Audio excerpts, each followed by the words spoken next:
Welcome everyone to the Realtor Podcast. I'm super excited because we actually have a pretty special guest, James Loewen from the Loewen Group Mortgages. And it just so happens we're partnering with you now, which is amazing. And I'm super pumped because I have a ton of questions for you. I myself would definitely like to have a conversation about mortgages moving forward, personal stuff too. So I'd like to get into that a little bit. And but let's start. Would you tell me a little bit about your world, how you got into mortgages, why you got into mortgages, and the team that you have? I mean, ironically, I started just down the road at the gorgeous Center Mall before it was all renovated, and it was a great stomping ground to meet a lot of incredible people and realize real quickly, definitely never judging a book by its cover. You know, a lot of people would come in and be embarrassed to sit down, and you came to realize just great people, never judge on that side, that were really hardworking, and it was a real pleasure to, part of my job was at the RBC was doing all parts from bank accounts to investments to mortgages. And whenever I was doing mortgages, it made me, glow. It sounds corny. Gonna say, you look really happy. I know. To do mortgages. People they're like, you really like your job. I'm like, I really do. I got to go to people's housewarming parties. I got to see them being like, you know what, we have a dream of buying. Is it possible? And then showing them like, yeah, and it was well within their reach. The asset side's cool. I like investing. I like showing people how to grow wealth using credit, using tools like mortgages as well. But something about, being able to either restructure people's debts so they can afford their lives or be able to afford a larger home to grow their family. Yeah. Those things were really awesome. And working at RBC, it didn't resonate, right? Because you're representing not your clients. Right. You're representing the bank, or at least that's what they wanted you to do. And so I either had scenarios which really tiny didn't fit, where either I had to say no, and I knew there was another bank that could say yes. Saying yes feels way better. Or you're just not doing what I knew was right for them. And it's kind of like, I can't like, people are like, well, should I just go to my bank? I'm like, can you imagine going to a bar and they only had one beer? Yeah. And so I'm trying to sell you on why this one beer is the best. And so I was really fortunate. One of the mobile reps at the time his wife was a mortgage broker. He's like, don't join here, dude. Like, go see what mortgage brokering is like, right? So now I get to find out and learn about my clients' needs, what their goals are, short, mid, long, and then find the right strategy, and then who's the right lender, who's got the right terms to fit that strategy. And so, we've got all the big banks, but then we've got alternative lenders, B lenders, private lenders. I am a private lender. We have a MIC going right now. So we've got all these ways of people being able to be involved and say yeses and help them on their journeys. And it's really cool. Good for you. You sound excited. And you have a team that works with you. I do, yes. And I have to point out, so I was on your Google page. You guys have, 708 Google reviews, 5 stars. Awesome. So what's contributing to everyone loving you so much and your team and how hard you guys work? Yeah, I'm really proud of them. They're the brains of the business. It's really been incredible. They each believe what I think I believe, because we can always teach tech. We can teach you what we do, but I can't impart in you this belief that you're part of, a really big choice, a really big part of people's, endeavors to their dreams, building their families, and that we want to impart and make it fun, make it educational. I think the difference between good and great is measured in small little minutes. And so we get together usually once a month. So we either go up to my cottage or go to someplace fun. We play hard, we work hard, and we look and really break down our process and just continually see, is there any part, whether it be tech or systems or whatever, that could just elevate that, bring it up a little bit. Yeah. And so, we're really blessed to have a lot of awesome clients that have been willing to share that experience. And so we get to keep doing what we love, which is working with awesome people. Best place to be. Yeah. So a fun question. I know that everyone that listens is going to want to know the craziest deal you've ever done. Something that really, bet you got a bunch of them. Oh man. Yeah. There's a few of them. Yeah? Yeah. We had, I'm laughing at the time I wanted to cry. We had a client that they were married, and they decided to sell their home. And she said to her husband that the market's pretty high. Let's just sell. We'll rent for a bit and see where this is going to go. Okay, sounds good. So they moved out. They're at the lawyer's office. The lawyer's a good buddy of mine. As she sits there, okay, this is your signing your trust, the trust agreement, the disbursements. Here's all your money coming out. We're going to be good. And she's like, so we're done. So yeah, great. I just need you now to sign this next and slides divorce papers across. No. She's like, actually, I'm leaving you. And the little lawyer's sitting there going, I had no idea about this. So he takes off back to the house with a quick stop off at Home Depot, buys a sledgehammer and just goes animal from the Muppet Show, busts every sink, tap, window, faucet, floods the whole place before she can get out there. And so our clients were also the sellers. So she actually, I mean, good for her, great lawyer. This speaks to how great and important a solicitor is on that, was able to get her the rights for full decisions on the home, and basically essentially almost transfer her to title into her name without his consent. So from there, I knew and trusted her and the lawyer. We actually provided a private mortgage to be able to have a contractor go in and renovate, because we knew insurance would take too long to close the transaction. Our clients then got to get in and actually move in within about 3-4 days. And the lawyer was happy, she was happy, and I don't think the ex-husband was happy, but screw him. So Yeah, I guess. yeah, it was a crazy scenario. A little bit stressful. Yeah. Well, yeah. I mean, there's lots of fun ones like that. That's, Never boring. That's really yeah, how many mortgages would you say you guys closed in a month? I can tell you exactly. We usually average somewhere around 250, 270 a year. And I've been doing it, as you can tell from my hairline, for 2 decades now. Wow. And most of my team, Kira for 10 years, I think Miriam's 9 and Tori's 8, something in that order. I'm not going to screw it up, but we're like a family. It's been a good period of time, and we just like doing mortgages. Yeah. Well, so I would say, like, in 60 seconds, tell everyone where the mortgage world is at now, because I feel like there's a lot of misunderstandings or concerning topics coming up in the media. So, it's different from where it was last year, or potentially even from a few months ago, obviously. So walk me through what that looks like now. As far as the landscape of mortgage on this, if you're asking me, is this a time to be buying? Like, the economist in me, which is my background, I am buying right now. Just to be clear, I am buying homes. It is I know it's hard. You ask a hairdresser, should I get a haircut? The answer is always like, of course you should, Sure. right? So I take that with a grain of salt. But when we take a look at things like how much pent up demand we have, how much supply we have, how much fixed rates, how much variable rates have come down. We look at things like savings rates have been some of the highest we've seen since the pandemic and beyond. Before that, I should say, Canadians have a ton of money. There's a ton of built up demand. We just have this pumpkin-headed mother down in the States really messing with us. And so in any other economic period with this type of cycle, we should be soaring, and we will. What I want to do is try to get ahead of that, right? Mm-hmm. So I want in now while my rates are low, and when I can negotiate, right? I'm not in on multiples. I've got, I can put in a condition of financing. If I'm working with builders, I'm negotiating with a builder. What a crazy thought, right? Picture 4 years ago, they'd be like, you couldn't ask for anything, right? Yeah. If you didn't want it, you're out. Next person behind you. Yeah. So I'm really bullish right now. I think it's a phenomenal time. I think it's one of the best I've seen, in my 4 years of buying homes. Yeah. And I buy a lot of houses. I love buying houses. So. Right on. Yeah. So let's kind of get into your headspace, or I guess a mortgage headspace. Oh, God. What's a fun place to be, I guess? Yeah. Oh, it's scary in here. What's a conversation that's happening with your clients? So I imagine approvals are shifting, qualification amounts, or what people really have to come up with is changing. What's really shifting? Yeah. With people? Yeah. Obviously we know the average price, has gone up substantially, right? And we're seeing first-time home buyers, having to buy in at 1.1, 1.2, right? Mm-hmm. I literally have clients right now. We keep on kind of bumping it up. So the fact that we can look now, so when I compare from 2023 to now, we can qualify them for about 33% more. So if if you're watching this and you're like, I had a client in 23 that wanted to buy and they couldn't find something for 900 or $1 million. Great. Now you can go out there and have them take a look at a 1.2, 1.3, or they need about a third less income to qualify for what they wanted. Right. The payment difference is about the same, about 35% lower. So that same home then, the fact that now we have increased 30-year amortization, the fact that I don't know if you follow rates if you're a nerd as much as I am, but we had 6.79 in September of 23.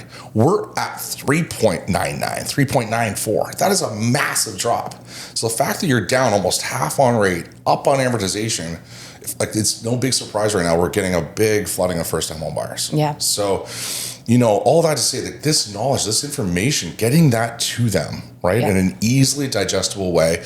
We work with a lot of calculators. Some of them I own and have proprietary, use on these to make sure you can see and actually play with something that is accurate. Right. Right. But, I didn't have land transfer tax credit. That came out 2 months after I bought my first home, which was a kick in the pills. But, that was a sweet discount. The fact that you've got your first home buyer's account is epic. It's like a beautiful relationship between an RSP and a TFSA. Right, comes together. So you've got that. You've got your RSP program. You've got, all these sweet incentives. We're really going to see a first-time home buyers market. It's already taking off, and I think it's just going to keep soaring. So if I'm sitting in a chair and thinking, like, how and where should I be targeting, and how can I be effective, especially on things like social media and such, like, that is a beautiful market to go after. And they're out there hammering doors. Like, they're buying.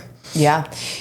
What I come across a lot, actually, is a lot of the generations coming up now, they're looking at potentially getting married, or they're moving in with a significant other. And what we hear so often as realtors is, I just can't afford to buy. And some of them aren't educated in that area. And we do a good job as realtors to kind of help walk them through that path. So if someone's coming in, I'm not sure what the average salary is for someone in Hamilton, but let's say a very average salary with a couple. What does that look like? And can they actually get in the market? And if they can, what do they need to have in place? Yeah, it's hard because we always look at median and mean income for Canada and then for Ontario. So I don't have it exactly for Hamilton, but I got to guess, like, somewhere in Ontario it's around 65-ish. So you're coming in 130 as a combined income. You qualify for about 5-ish times your income. So sitting on that, you're sitting at about $600K mortgage. If you're fortunate enough to have a decent down payment at 20%, well, now you can go to 6 times your income, right? So can you get in? Yeah, what we're seeing mostly, and a lot of times happening, is there's a transfer of generational wealth. That's a lot of the time what's happening. What I see a lot of struggles is single people, right? I'm trying to get ahead. What I've seen a lot of lately, which I love, I want to host maybe like a bar or an open bar or something night where all these people that don't have a partner to buy with, I want them to each put their hands in the air, interlock with someone else, and be like, that's who you're buying a house with. That's so awesome. We're seeing colleagues buying together now. We're seeing siblings buying together now. We're seeing friends buying together, and I think it's a beautiful move. Right, instead of me renting for the next 5 or 10 years and having nothing, I think that's a great opportunity. And sometimes they're not aware of the programs that you can borrow for down payment. That's still available. You can put money into RSPs. You don't have to wait as long as you used to. Right, the guidelines aren't as short. So maybe a little bit unconventional strategies from the past, but I think that's cool. I think those are opportunities, places to see. Yeah, the market forces a change, which is kind of nice, right? Yeah. So you talk to lenders all the time. What do you see that the general public has no idea about? Something that we just don't know that we wouldn't come across? Yeah, so the big part on that one, and why we do something called a compare my offers, right? Where we'll put in lenders into basically an online custom form for each client. There's a little button on the top which allows us to flip, so it shows rate, payment, amortization, and we flip the cards. So looking at things like prepayment options are really different. Not a lot of Canadians use them, but there are some big significant changes. One of our favorite lenders, has what's called a match a payment, miss a payment. So we would always coach a lot of times, if you're family planning, take a longer amortization.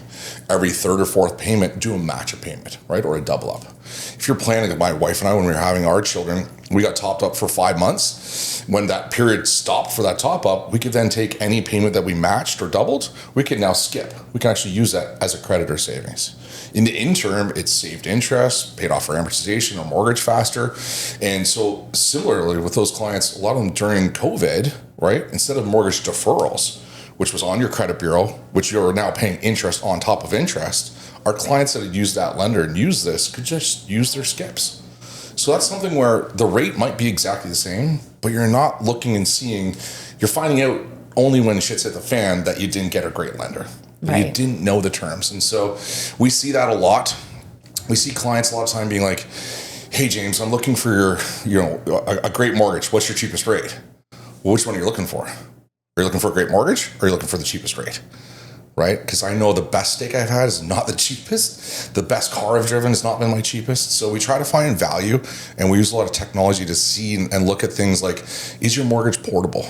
Can you refinance midterm? Right? What if you do have an issue or you want to renovate your home? Some of these lenders are restricted. You cannot refi. You cannot port it over to a new home. You can't add money to it. You can't add a line of credit. So these things are important when you're saying like, wow, I'm bragging because I got 0.05% lower, which is less than a friggin' Starbucks run, but I just screwed myself if I want to buy another house, right? I'm going to give up that rate and pay a penalty. Right. So those are really key things, I think, when we look at doing the analysis, rate is one of 13 things that we look at when we compare lenders.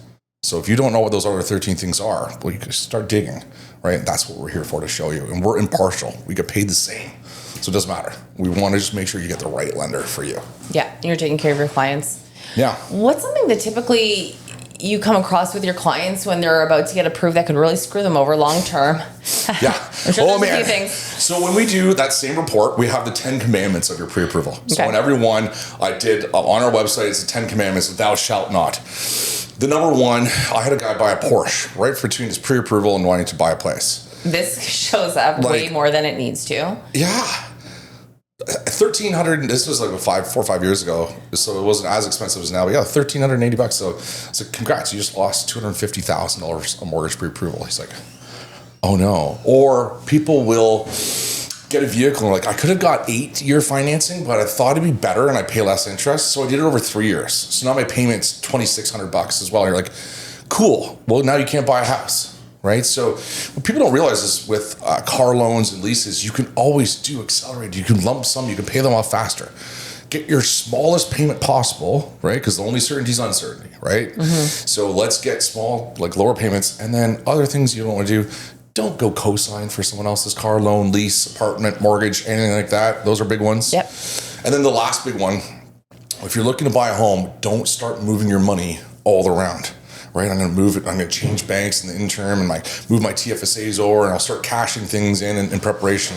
Just don't. We'll walk you through when you need to move it and how you need to move it. In Canada, we have huge anti-money laundering act. Mm-hmm. Canada's known for maple syrup, strong beer, and money laundering. So when you start moving stuff around, you start causing red flags, and sometimes when you close an RSP or a TFSA at one institution, you lose the ability to go back and get the historical transactions on it. So now you can't even show the source.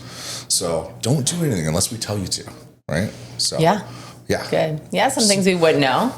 That's hopefully, good. Yeah, now we know. Sometimes, yeah. Now you're coming in with Keller Williams. We're super pumped about this, and I'm excited for the opportunity. What opportunities does that bring to our realtors, and in turn, how does that support your business and your entire team? Walk me through that. Yeah, I mean, we kind of joked a little bit about that one, but it is a core belief that I have, that I believe that we have a lot of value we can bring and add. So on the technology side, as far as being able to provide transparent and accurate information and education that's easily accessible, both for the client to be able to know what they can qualify for and budgeting, and also for you as a realtor to make sure, like, are we shopping in the right neighborhoods, literally, as to what we should be buying, right? We also are bringing in some pretty unique guarantees. I love to go to the tickle trunk with my team and come up with, what's an issue or an area where we could just differentiate. Right? How can I have you guys have a conversation with your clients that no other realtor can? So we're bringing some things like a home inspection guarantee, where we guarantee financing. We want you to order the home inspection that day, right? We want to change so that the time when they're like, we found a house that we love, to this is now our home, we want that gap really short. Right? Because it's anxiety building, right? Clients don't like it. I don't like it. You don't like it. Mm-hmm. So we want to bring some guarantees like that to the table. We also have what we call our MAP, our mortgage approval program. So I will empower your agents with my $5,000 to offer and tell the sellers, like, as an incentive to accept your client's offers over someone else in competition. So, I mean, I've got some other programs I don't want to get into yet, because Mike and I were chatting. We don't want to let all that out of the gate, but this should be stuff where you're like, I don't know what you're talking about. Good. That's how we have differentiation. That's how we have conversations that are unique. And I think that's just part of the things we want to bring to the team. Stuff I've been doing already with Mike that I think is going to be a cool fit. Right on. Now, what's some rapid fire responses for what do realtors need to know today about what's going on in the market at this moment that you have information to that we usually don't get? I mean, we send out every Monday, and I mean, the whole team here has this as well. So Monday Mortgage Minute, that is my 90 to 300 second kind of opportunity every week to tell you, here's where the news numbers are coming out. So we've got unemployment that just came up. We've got retail sales that are down. We've got obviously Trump happening. There is, with almost all certainty, and I haven't been wrong for a few years, that we will have prime go down another quarter point on June 4th, right? That announcement. So that's a big one that's happening. For you guys as well to know, if you are a family that's a young family that's, overextending in your home, want to get into the next bigger home, you got too many kids, we do deposit lending. So too often we see a lot of times where people are asset rich but cash poor. Right. I've got growing into this home, I've got a couple kids, I've got a couple vans, I've got all the fun stuff. But what I don't have is 40, 50 grand sitting in my bank account. So, if we're doing their mortgage, we'll do this essentially as close as I can to free as part of the service of being their mortgage broker. So now you don't have to try to cash in. If you cash in a TFSA, sure, you can put it back in, but not till next year. If I cash in an RSP, if it's over 30 grand, I got to give up 30% to taxes. So, we want to try to make that process a little bit smoother and easier. We've got great relationships with most banks where I can have the funds just wired the same day. We sign documents in DocuSign. It's pretty fast and easy. So I want you guys to know these tools so that you can use them, make your business easier, make it easier and more enjoyable for your clients. Yeah. Realtors appreciate that. Well, great. Everyone's winning. You're a tech guy, so walk me through. You've kind of played in the tech space a little bit. Yeah. You have some innovative things coming along. Walk me through not only your stuff, but mortgages and the direction that either AI or tech is going in with mortgages. Well, this is a long conversation. I mean, it's a beautiful time. About 13 years ago, Davison Henderson bought what was then called Filogix. And you might know D&H. They're the ones who write your checks, right? So weird company decided, and they bought our tech system, and they said, just so you know, we're never going to change it. And true to form, they didn't.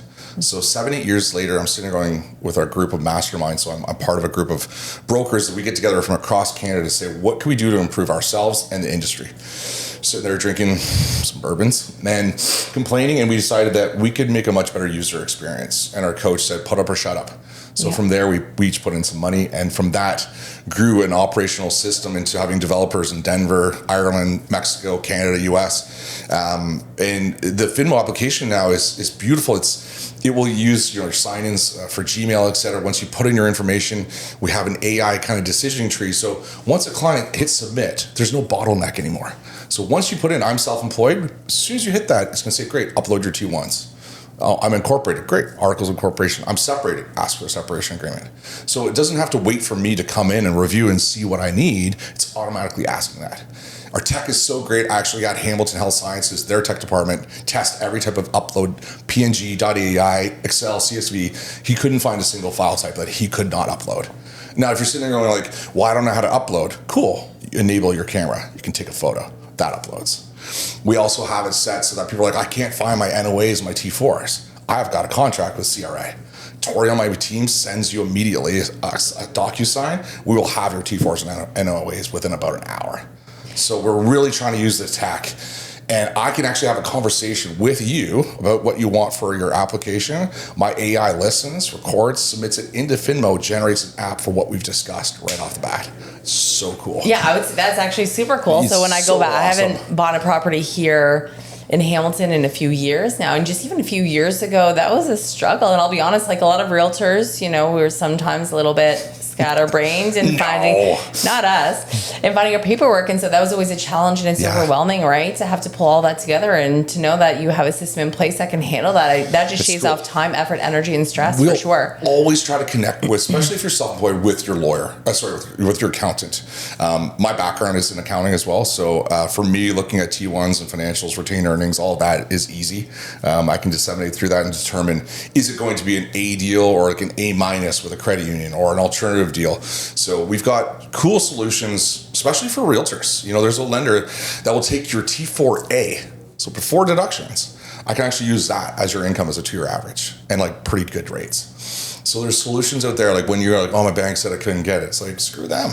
There's some options that are, smarter. And people are like, well, I'll just report my income higher so I can qualify for a bank. I'm like, you want to pay $80,000 a year in taxes? So what? So you can save on your mortgage $4,000? No, that's stupid. There's a reason why we should be writing this down, and I can show you the numbers. That it's not bad to be with an alternative lender, unless you like paying taxes. Yeah. I don't. Well, fair. Yeah. And, when I look back, so the first time I ever invested in a home, I remember I was a lot younger, and it's all I ever wanted to do. I wanted to be like, I wanted to have a second property. Once you get that second property, you want more. And I remember it is. And so we had our first home, and we ended up having some extra money on the side, and I went to a mortgage broker, and he's like, there's just no way, like zero chance. And we're talking like 14 years ago. Okay. And it was so disappointing. And I remember sitting there genuinely being disappointed, but not knowing well enough to just go and ask someone else. My husband's like, but you never take no for an answer. There we go. So, yeah, oddly enough, I ended up just kind of throwing some messages out there. And I did find someone that was able to not only get the deal done, but they actually helped me get another property right after that one.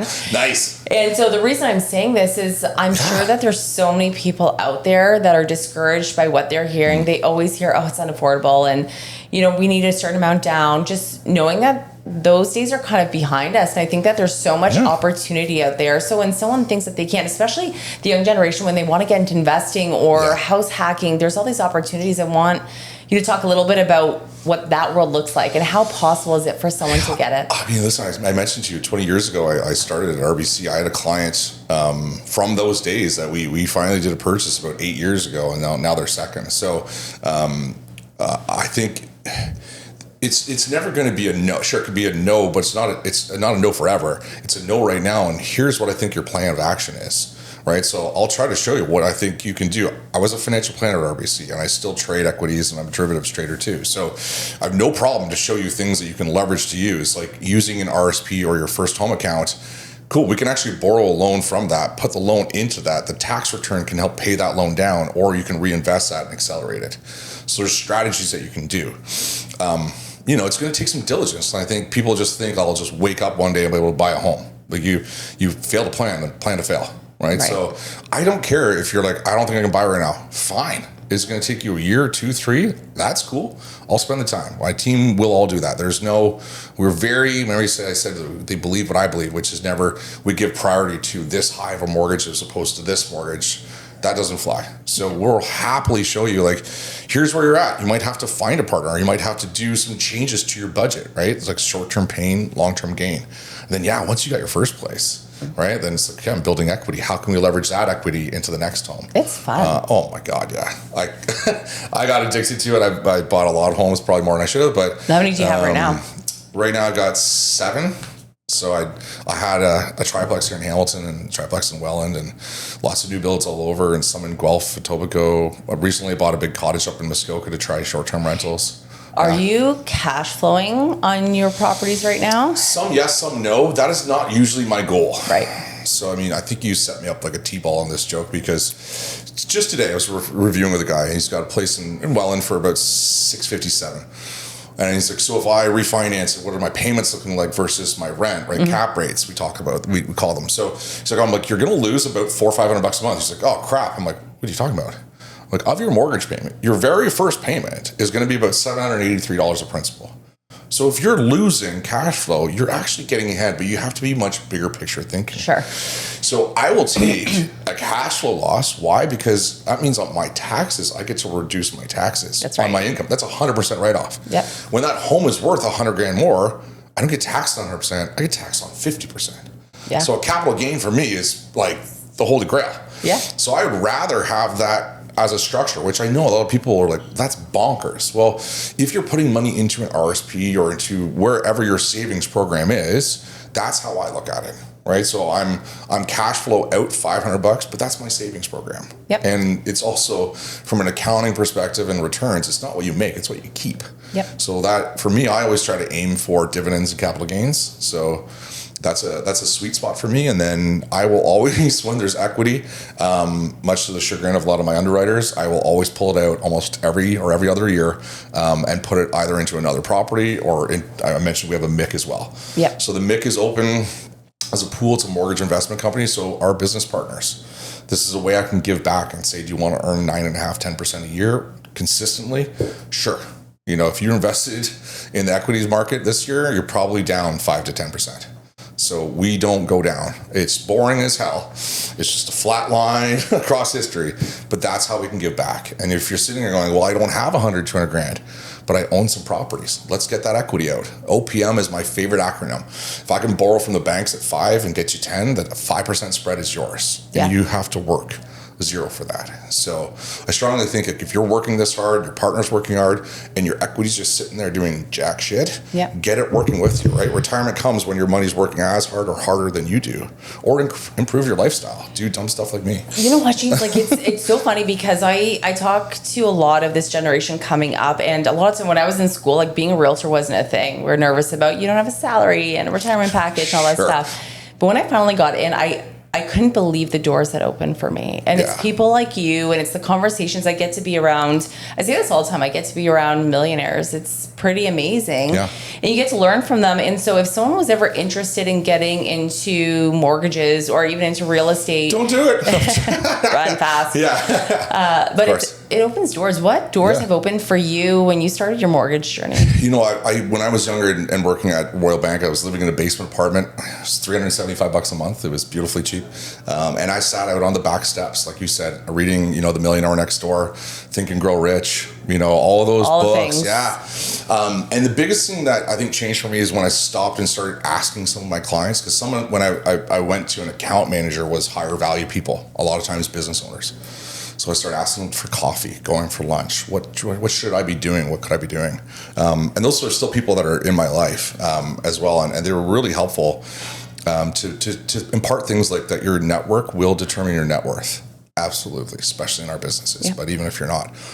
So those ones were really massive, and just ask the questions. Who cares if you sound stupid? You'll learn. That's right. Right? There's never a stupid question, and I try to never get a stupid answer. Not always successful, but I think those really, and then having mentors and coaches has been massive. I am a coach. I coach other brokers and realtors, but I still also have a coach. I've had coaches for probably the last 20 years. Well, not probably, definitely.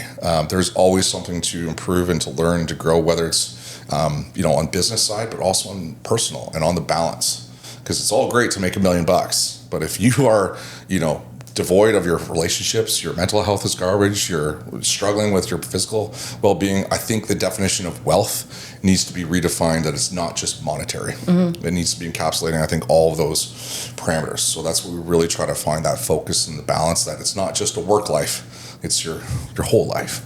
So yeah, I think those would be things. Okay, well, you definitely have me fired up. So I'm excited to have business conversations after this. Closing remarks, anything you want to say, wrap up with the audience? No, I mean, thank you on this side. The only thing I'll say is just to repeat this, and I think it sounds colloquial, but reach out, DM me, email me, call me, text me, whatever you want. I love what I get to do. And people don't ask the question of someone that loves to answer and chat, as you can tell I do. You're taking that away from me, right? You're taking a gift that I can enjoy. So do send the message, do the reach out. You'll always get a warm welcome from myself and on everyone on the team. I love learning and meeting new people and hearing what they've got going on. I will learn from you too. Yeah. So do it. Well, it's awesome because we have an office for you in-house. So we're excited to get you up and running, I think, coming up in the next couple of weeks. Yeah. So our agents, even from other brokerages that want to get in touch with you, how did they do that? I mean, Google us, as you mentioned. If you can't find us online, then I am failing. But I mean, Instagram, LinkedIn, Facebook, all over the place. However you want to get a hold of us, we're easy to do that. Our numbers are not just business numbers; they're also textable. Yeah. Crazy, right? Right. So first rule should be making in business easy to do. So any of those ways, whatever works best for you, I'm cool with. And you'll be in 5 days a week. Yep. So I hear. Good. Sure. Awesome. Well, it's amazing having you on. James from the Loewen Group, thank you so much for coming. Thank you. It was fun.